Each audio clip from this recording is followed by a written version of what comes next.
Well, hey everybody, it's Dan from dansfish.com, your friendly fishmonger, and today I want to show you some Montezumae swords and tell you all about them. So, let's take a look. Alright, here are the Zephophoros Montezumae. At least that's what they were sold to me as, so that's what I'm passing them as. They're definitely aquarium strain, no location or anything is known on these.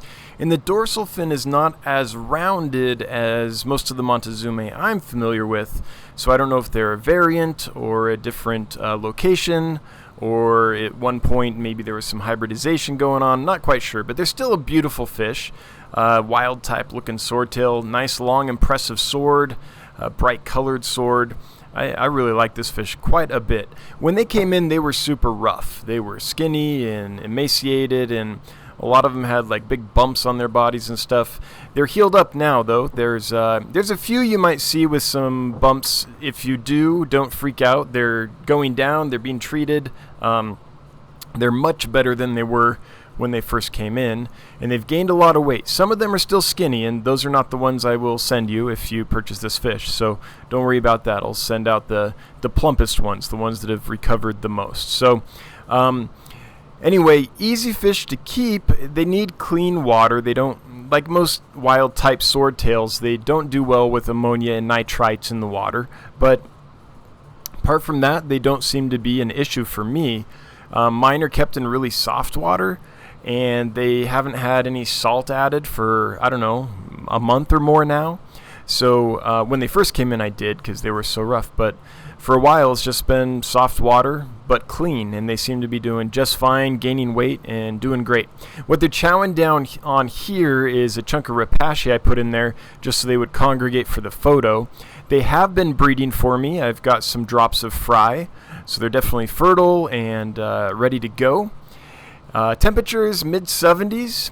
A lot of the wild type swordtails don't like it as warm as we keep, say, like domestic mollies and things like that. They do fine in the mid to lower 70s. They can take it in the high 70s, but mine are right now around 75, 77 degrees, and they could go a bit lower if I wanted. Feeding these guys is super simple.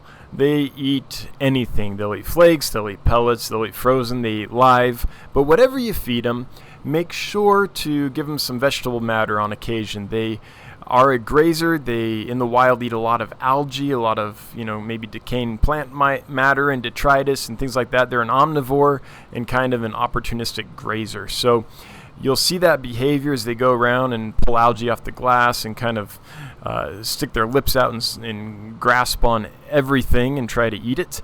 And in captivity, some vegetable matter in their diet will help keep them healthy. If you feed too much protein, too much fat, things like that, then you could get some bloating, and you don't want that. So what I do is give them, a nice community blend food, and every now and then I'll just give them some boiled zucchini or some kind of spirulina flakes. Or my favorite is a blend of rapashi. It's 1/2 community blend and 1/2 Soylent Green, and that's what they're chowing down on right now. So easy fish to keep, easy fish to feed. Just make sure you give them some vegetable matter in their diet. So let's see, what else can I tell you about these guys? They appear to be fairly peaceful. Of course, they're in a big group, so if there is any aggression going on, then it's spread out quite a bit. I've got, close to 100 of them, so that, makes it quite easy to keep fish in groups. I haven't noticed any crazy amounts of aggression. I haven't noticed the males being as aggressive as your normal domesticated swordtails typically are. That being said, if you only had 2 males in here, then maybe it's a problem. Maybe they single each other out. So the key with swordtails I've found, and I'm talking about domesticated swordtails, I don't have that much experience with these wild type swordtails, but the key seems to be 1 male in a tank, or 5 or more males in a tank to spread aggression, and as many females as you can get. So more females is always good if you can do that. That way the males don't just constantly drive the same female to try to breed with her and kind of wear her out. So if you can get a group of females to each male, that would be awesome. Otherwise, just keep an eye on them, and if you notice, if you only have a pair or whatever, if you notice that the male's just constantly driving the female, and she's not able to like get any rest, then maybe it'd be good to separate them every now and then, just so she can plump up and recover. Some plants and cover and decorations and all that, line of sight blockage, all that will help, of course, so that they can have a little bit of alone time.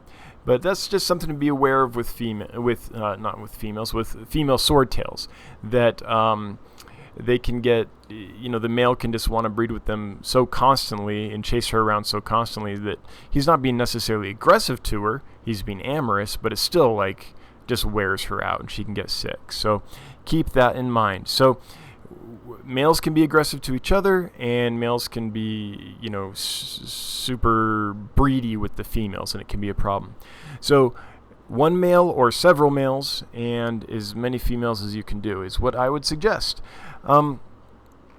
Apart from that, I think that's the only real thing to be aware of with them. They're simple to breed. They're a live bearer. So every, month or so, right around 30 days, they'll drop some fry. They don't appear to be eating their fry. I don't have a whole lot of plant cover in this aquarium, and the fry are surviving just fine. So I am also feeding them really well, though, because I'm, fattening them up after their after their rough arrival.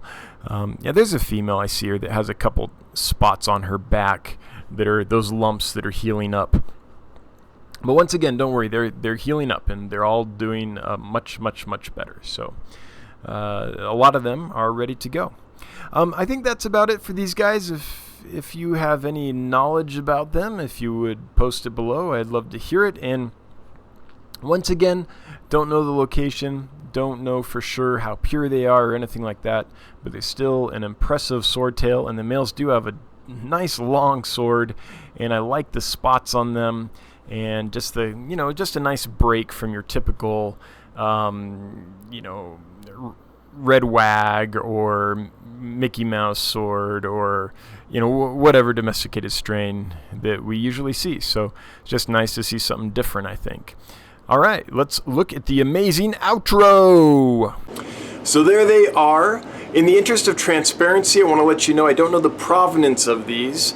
They were obtained through a breeder in Florida who raised them. I don't know what specific locality they are or strain they are or anything like that, so I'm just calling them Montezumae aquarium strain. If you do get them, please don't cross them with any other known locality or anything like that. We don't want to contaminate lines. But in their own right, they're a beautiful fish. If you have questions or comments about them, leave them below. We can geek out. If you like this stuff, then, like the video, share it, subscribe, hit the notification bell, all that stuff us YouTubers are always begging you to do. And until next time, have a good one. Bye-bye.